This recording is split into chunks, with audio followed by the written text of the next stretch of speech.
আমি যখন 2008-এ এমপি হয়েছি তখন অনেকেই মনে করেছে যে আচ্ছা বিএনপির এত বড় নেতা হেরে গেছে, নিশ্চয়ই পার্থ আত্মীয় এই জন্য এমপি হয়ে গিয়েছে। সেটাও আমি ফেস করেছি। তারপরে আমি যখন পার্লামেন্টে মুখ্য ভূমিকা পালন করেছি বা অনেক কথা বলেছি, তখন অনেকে বলেছে আত্মীয় স্বজন আছে এই জন্য হয়তো বলেছে, কিছু হবে না। তারপর আমি যখন মামলা খেয়েছি অনেকে বলেছে যে মামলা হয়েছে জেলে যাবে না। আমি যখন জেলে গিয়েছি, শেখ হাসিনার আত্মীয় এরকম আমি যখন জেলে গিয়েছি তারপর আমি তখন বলেছে যে ছুটে যাবে। আমি যখন বিএনপি ছেড়েছি বলছে নিশ্চয়ই আওয়ামী লীগে যাবে। এখন যখন থেকে আমি এখনো সরকারের বিরুদ্ধে কথা বলি। সো আমার এই টেস্টটা দিয়েই যেতে হবে। বিবিসি বাংলায় এ সপ্তাহের সাক্ষাৎকারে আপনাদের সবাইকে স্বাগত জানাচ্ছি। আমি আকবর হোসেন। আমাদের এবারের অতিথি আন্দালিব রহমান পার্থ। আন্দালিব রহমান পার্থ, আপনাকে অসংখ্য ধন্যবাদ বিবিসি বাংলার এই সাক্ষাৎকারে যোগ দেওয়ার জন্য। আপনাকে ধন্যবাদ। আসসালামু আলাইকুম। আপনাকে লোকে যখন থেকে চেনে, অনেক তরুণ বয়স থেকে আপনি রাজনীতি করছেন, প্রায় 2 দশকের কাছাকাছি হয়ে গেল আপনার রাজনৈতিক ক্যারিয়ার আর কি। কেমন চলছে আপনার রাজনীতি? আলহামদুলিল্লাহ, নো কমপ্লেইন, ভালোই চলছে। কিরকম ভালো, একটু ব্যাখ্যা করতে পারেন? মানে রাজনীতি সচরাচর যা ফেস করে তাই ফেস করছি, নিজেকে মানিয়ে তুলছি। প্রথমে যখন রাজনীতিতে এসেছিলাম তখন এই জিনিসগুলিকে সাথে মানিয়ে নেওয়াটা কঠিন ছিল, বাট এখন অভ্যাস হয়ে গিয়েছে সময়ের সাথে সাথে। মানে কোনটাতে আপনার সমস্যা হচ্ছিল? না, আমি তো 97 সালে আসি লন্ডন থেকে। তো সেখানে অনেক বছর থেকে আসার পর 2001 থেকে আমি পরোক্ষভাবে রাজনীতিতে জড়াই আমার বাবার সাথে। 2006-এ যে ইলেকশন হওয়ার কথা ছিল সেখানে আমি স্বতন্ত্র প্রার্থী ছিলাম বিএনপির বিরুদ্ধে ভোলা 4 আসন। তো সেটা তো আপনার 111 সরকার চলে আসলো, সে নির্বাচনটা হলো না। পরবর্তীতে বাবা যখন ইন্তেকাল করেন 2008-এ, তারপর আমি I stepped in full time আর কি।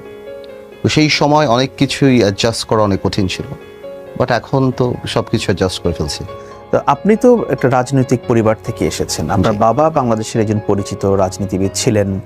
তিনি এরশাদ সরকারের সময় তিনি ক্ষমতায় মন্ত্রী ছিলেন, তিনি মেয়র ছিলেন। তো আপনার রাজনীতির আসার এই ব্যাপারটা কি, এটা কি পারিবারিক ধারাবাহিকতা নাকি আপনি নিজেই এটা চুজ করেছেন যে আমি রাজনীতি করব? আমরা ছোটবেলা থেকেই পলিটিক্যাল ওই জিনিসটা ছিল যে আমরা পলিটিক্স করব।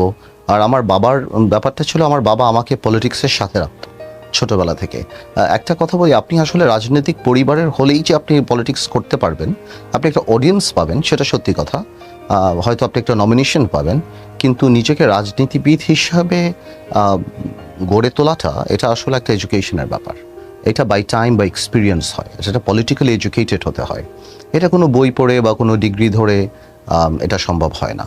এটা সময়ের সাথে সাথে আপনি একজন পরিপক্ক রাজনীতিবিদ হন। আচ্ছা, তো আপনি বলছিলেন যে 96 বা 97-এ আপনি লন্ডন থেকে ফিরে আসিছি। এসে আমি ব্যারিস্টার রফিকুল হকের সাথে জুনিয়র হিসেবে 4 বছর ছিলাম, 4-5 বছর। তারপর আমি একটা কলেজ করি ব্রিটিশ স্কুল অফ ল নামে, যেখানে আমরা ইউনিভার্সিটি অফ লন্ডনের LLB কোর্স করাই। তো সেটাই বেসিক্যালি ছিল, প্র্যাকটিস করতাম, তবে ওরকম ফুল টাইম না। তারপর 2006 থেকে বলতে পারেন ফুল টাইম পলিটিক্সে ঢুকেছি। এখন কি আপনার রাজনীতিই আপনার পুরো পেশা নাকি আপনি অন্য কিছু করছেন? না, আমি রাজনীতি, আমি ফুল টাইম পলিটিশিয়ান। আর কি করছেন আপনি? এছাড়া আমি কিছু কেসেস করি, যেহেতু অনেক হয়ে গিয়েছে, অনেক বছর হয়ে গিয়েছে। আমি শিক্ষকতা করি। আমি একটা কলেজের principal British school of law নামে। আমরা ইউনিভার্সিটি অফ লন্ডনের registered centre, we teach law and university of London. বাস এই যে আপনি গত 2 দশক ধরে রাজনীতি করছেন, আপনার কাছে রাজনীতির সবচেয়ে চ্যালেঞ্জিং জায়গা কোনটা মনে হচ্ছে? প্রথমে এটা আসলে বাই টাইম পরিবর্তন হয়। যখন আমরা একদমই বিদেশ থেকে চলে আসছি, তখন নিজেকে মানানোটা অনেক কঠিন ছিল। বিকজ আমাদের হয় কি, আমরা যখন অনেকদিন বিদেশে থেকে দেশে আসি, তখন এক টুকরো আমেরিকা, এক টুকরো লন্ডন, বাংলাদেশ আমরা বানিয়ে ফেলি। আমাদের ওই সার্কেল, আমরা ওই জিনিসগুলি স্মৃতিচারণ করি, লন্ডনে কী করতাম এভাবে। ওই ট্রান্সফরমেশনটা অনেকেই করতে কষ্ট হয়ে যায়। সো আর পলিটিক্সটা একদম রুট লেভেলের, আর আমি পলিটিক্স করেছিলাম ভোলাতে, একদমই রুট লেভেলে যেতে হয় ওখানে। তো সেখান থেকে সময়ের সাথে সাথে আমি শিওর যে আজকে আমি অনেক বেটার পজিশনে, কমিউনিকেট থেকে আরম্ভ করে সব কিছু, বা এই রাজনীতি ধরা বোঝা।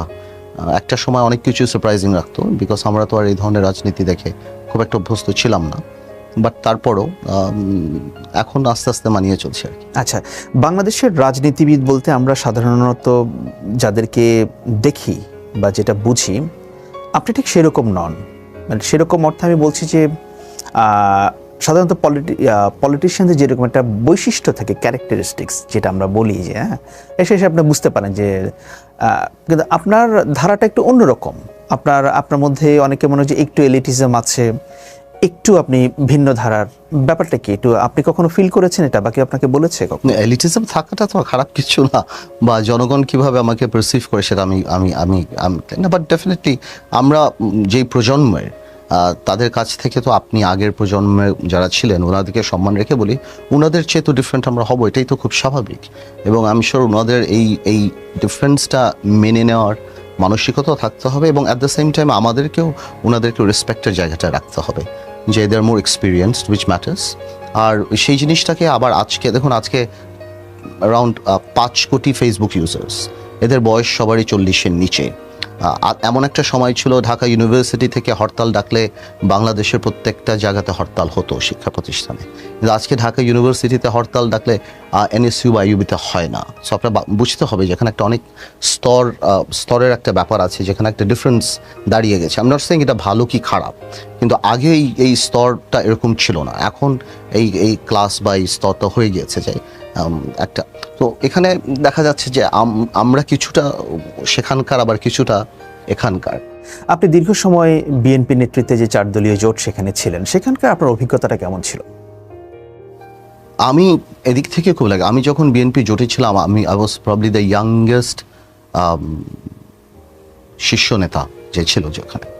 আমি প্রথম 1.5-2 বছর একদমই শেখার ভূমিকাটাই ছিলাম। আমি সেরকম ভূমিকা, আমি অনেক দূরে বসতাম, শুনতাম, কারণ এত বড় বড় রাজনীতিবিদ সেখানে যারা ছিলেন, বিএনপি চেয়ারপারসন থেকে আরম্ভ করে বা অন্যান্য রাজনৈতিক দলের অনেক প্রখর রাজনীতিবিদরা ছিলেন।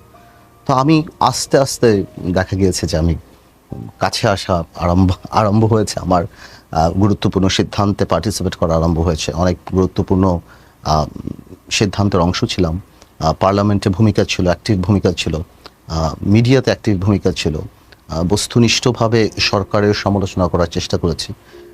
কিছু কিছু ক্ষেত্রে জনগণ অ্যাকসেপ্ট করেছে, কোনো ক্ষেত্রে হয়তো জনগণ করেনি, বাট বলে না ট্রেন চলা আরম্ভ হয়ে গিয়েছে। তো আমি মনে করি আই এম ভেরি লাকি এদিক থেকে, আলহামদুলিল্লাহ, যে আমি সেই সুযোগটা পেয়েছি যে 12 বছরে সেরকম একটা শীর্ষস্থানীয় জায়গায় বসে রাজনীতি শেখাটা।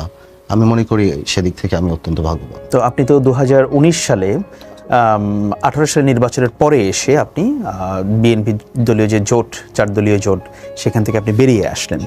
এটার কারণ কি ছিল?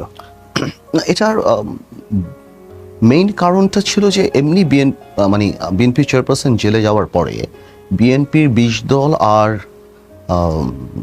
ঐক্য ফ্রন্টের সাথে যেই ব্যালেন্সটা করার দরকার ছিল, আমার মনে হচ্ছিল সেই ব্যালেন্সটা হচ্ছিল না অনেক ক্ষেত্রে, বাট সেটাও ইনাফ ছিল না আমাদের